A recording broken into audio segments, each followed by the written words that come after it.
నమస్కారం నా పేరు ప్రసాద్ మీరు చూస్తున్న Prasad tech in Telugu friends ఇది OnePlus 5 ఈరోజు మనం దీని గేమింగ్ రివ్యూ చేద్దాం మనకు తెలిసిందే దీనిలో మనకి స్నాప్డ్రాగన్ 835 ప్రాసెసర్ ఉంది అండ్ దీనిలో మనకి 8 కోర్స్ ఉంటాయి ఫస్ట్ 4 కోర్సెస్ పవర్ఫుల్ కోర్స్ వాటి క్లాకింగ్ స్పీడ్ వచ్చేసరికి మనకి 2.45 GHz ఉంటుంది నెక్స్ట్ 4 కోర్స్ వచ్చేసరికి అంత పవర్ఫుల్ కావు వీటి క్లాకింగ్ స్పీడ్ మ్యాక్సిమం 1.9 ఉంటుంది అండ్ మనకి జీపీ వచ్చేసరికి మనకి Adreno 540 జీపీ లభిస్తుంది ఈ ప్రాసెసర్ మనకి 10 nm టెక్నాలజీ బిల్డ్ అయిన ప్రాసెసర్ ఇది సో ఇది ప్రాసెసర్ విషయానికి వస్తే ఒకసారి మనం బ్యాటరీ చెక్ చేద్దాం బ్యాటరీ లెవెల్ చూసుకుంటే మనకి 77% ఉంది and battery temperature 32 degrees centigrade ఉంది టైం చూసుకుంటే మనకి 11:16 అవుతుంది మనం గేమింగ్ స్టార్ట్ చేద్దాం తర్వాత మళ్ళీ మనం టెంపరేచర్ చెక్ చేద్దాం సో ఈ గేమ్స్ అయితే ఇన్స్టాల్ చేశాను నేను సో ఫస్ట్ మనం మినియన్ రష్తో స్టార్ట్ చేద్దాం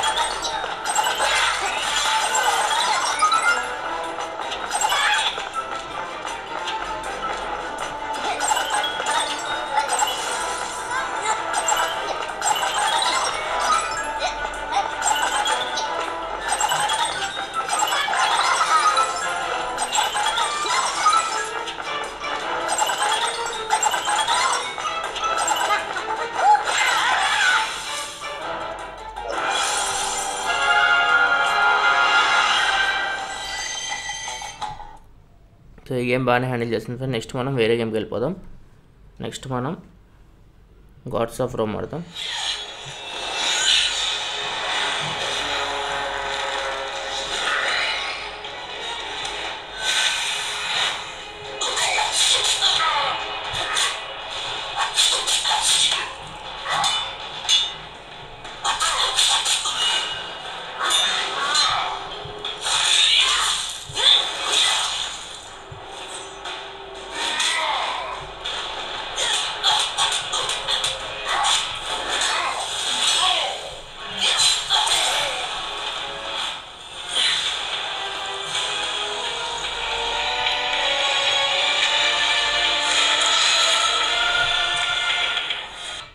సో ఈ గేమ్ కూడా చాలా బాగా హ్యాండిల్ చేసింది ఎక్కడ మనకి ప్రాబ్లం అయితే ఏం లేదు సో నెక్స్ట్ మనం వేరే గేమ్కి వెళ్ళిపోదాం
సో ఈ గేమ్ కూడా బాగా హ్యాండిల్ చేసింది ఫ్రెండ్స్ నెక్స్ట్ మనం వేరే గేమ్ ఆడదాం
సో ఈ గేమ్ కూడా బాగా హ్యాండిల్ చేసింది ఫ్రెండ్స్. మనం గేమింగ్ స్టార్ట్ చేసి ఆల్మోస్ట్ ఒక 20 minutes దాకా టైం అవుతుంది. సో ఒకసారి మనం హీట్ టెస్ట్ చేద్దాం. సో ఇప్పుడు ఆడిన గేమ్స్లో అయితే మోడర్న్ కాంబాట్ 5 ఎక్కువ ప్రెజర్ పెడుతుంది. చాలా ఫోన్స్ అయితే మోడర్న్ కాంబాట్ 5 ఆడినప్పుడు 50 దాకా రీచ్ అయినాయి. సో చూద్దాం ఈ ఫోన్ ఎంత రీచ్ అవుతుందో. సో ఇక్కడ మీరు చూడొచ్చు 44 మ్యాక్స్, ఫ్రంట్ 44 ఉంది. సో బ్యాక్ సైడ్ చూద్దాం. బ్యాక్ సైడ్ చాలా తక్కువ ఉంది టెంపరేచర్, 41. సో 41.8 ఉంది. సో మ్యాక్స్ అయితే 44 రీచ్ అయింది మోడర్న్ కాంబాట్ 5 ఆడేటప్పుడు. నెక్స్ట్ మనం ఇంకా 2 గేమ్స్ ఉన్నాయి, assassins creed identity and asphalt 8. ఈ 2 గేమ్స్ ఆడిన తర్వాత మళ్ళీ ఒకసారి టెంపరేచర్ చెక్ చేద్దాం. సో మ్యాక్స్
సో యాస్ఫాల్ట్ 8 కూడా చాలా బాగా హ్యాండిల్ చేసింది ఫ్రెండ్స్. ఒకసారి మనం టెంపరేచర్ చెక్ చేద్దాం ఫైనల్గా. సో దగ్గర హాఫ్ అన్ అవర్ అవుతుంది మనం గేమ్ స్టార్ట్ చేసి. సో ఇక్కడ మీరు చూడొచ్చు బ్యాక్ సైడ్ అయితే మనకి ఓన్లీ 40, సో 40.2 మ్యాక్సిమం రీచ్ అయింది. సో ఫ్రంట్ వచ్చేసరికి ఫ్రంట్ మనకి హాఫ్ అన్ అవర్ గేమింగ్ తర్వాత ఫ్రంట్ కూడా మనకి తక్కువే ఉంది, 41. సో 41.4 ఉంది. ఓన్లీ మోడర్న్ కాంబాట్ 5 ఆడేటప్పుడు మాత్రం మనకి 44 దాకా రీచ్ అయింది. సో నార్మల్గా అయితే మనకి మ్యాక్సిమం 40-41 దగ్గర ఉంది టెంపరేచర్ అయితే మీరు క్లియర్గా చూడొచ్చు. ఒకసారి మనం బ్యాటరీ టెంపరేచర్ చెక్ చేద్దాం ఎంత ఉందో. ఇక్కడ చూడొచ్చు బ్యాటరీ టెంపరేచర్ 39కి వచ్చింది 32 నుంచి. బ్యాటరీ లెవెల్ ఒక 6% దగ్గర డ్రాప్ అయినట్టుంది. సో ఇది టెంపరేచర్ విషయానికి వస్తే, బ్యాటరీ టెంపరేచర్ విషయానికి వస్తే నార్మల్ టెంపరేచర్ అయితే మనకి ఓన్లీ మోడర్న్ కాంబాట్ 5 ఆడేటప్పుడు 44 దాకా రీచ్ అయింది. సో అండ్ మిగిలిన గేమ్స్ ఆడేటప్పుడు అయితే 41 దగ్గర ఉంది. సో హీటింగ్ అయితే అవ్వట్లేదు ఫ్రెండ్స్. చాలామంది అడుగుతున్నారు హీటింగ్ అవుతుందని. ఫోన్ అయితే హీట్ ఏం అవ్వట్లేదు. గేమ్స్ అయితే సూపర్గా రన్ అవుతున్నాయి, స్మూత్ రన్ అవుతున్నాయి. సో ఏ గేమ్ వేసినా కానీ మీకు మంచి ఎక్స్పీరియన్స్ ఉంటుంది. ఒకవేళ మీరు గేమింగ్ కోసం తీసుకోవాలనుకుంటే మాత్రం బెస్ట్ అవుతుంది మీకు. 33,000లో ఫోన్ మీకు. సో చాలా బాగుంది గేమింగ్ అయితే. అండ్ స్క్రీన్ క్వాలిటీ సూపర్ ఉంది. స్క్రీన్ చూడడానికి చాలా బాగుంది. AMOLED స్క్రీన్ కాబట్టి మనకి స్క్రీన్ అయితే చూడడానికి చాలా బాగుంది. అండ్ స్పీకర్ కూడా మనకి చాలా లౌడ్ ఉంది. స్పీకర్ ఒకటే ఉంది, కాకపోతే మనం గేమ్స్ ఆడేటప్పుడు స్పీకర్ మఫుల్ అవుతుంది. ఇక్కడ చూడొచ్చు మీరు, ఇక్కడ ఉంది స్పీకర్. సో ఇది ఒక కాన్ అయితే నోటీస్ చేశాను. సో ఓవరాల్ అయితే గేమింగ్ పర్ఫార్మెన్స్ అయితే ఎక్సలెంట్ అని చెప్పొచ్చు. అండ్ హీటింగ్ సమస్యలు కూడా ఏమీ లేవు OnePlus 5లో. సో ఇది ఫ్రెండ్స్ ఓవరాల్గా గేమింగ్ రివ్యూ OnePlus 5ది. ఈ వీడియో మీకు నచ్చింది అనుకుంటున్నాను. ఒకవేళ మీకు వీడియో వస్తే కింద లైక్ బటన్ ప్రెస్ చేయండి. ఇలాంటి మరిన్ని వీడియోస్ కోసం వీడియో కింద మన ఛానల్లో కనపడుతుంది కదా, దాని మీద క్లిక్ చేస్తే సబ్స్క్రైబ్ బటన్ వస్తుంది, దాని మీద క్లిక్ చేసి ఛానల్ సబ్స్క్రైబ్ చేసుకోండి. ఎందుకంటే ఇలా మీకోసం mobile reviews, unboxings and informative videos తీసుకొస్తూ ఉంటాను. This your Prasad signing off. I'll see you next video. Thanks for watching. Bye bye now.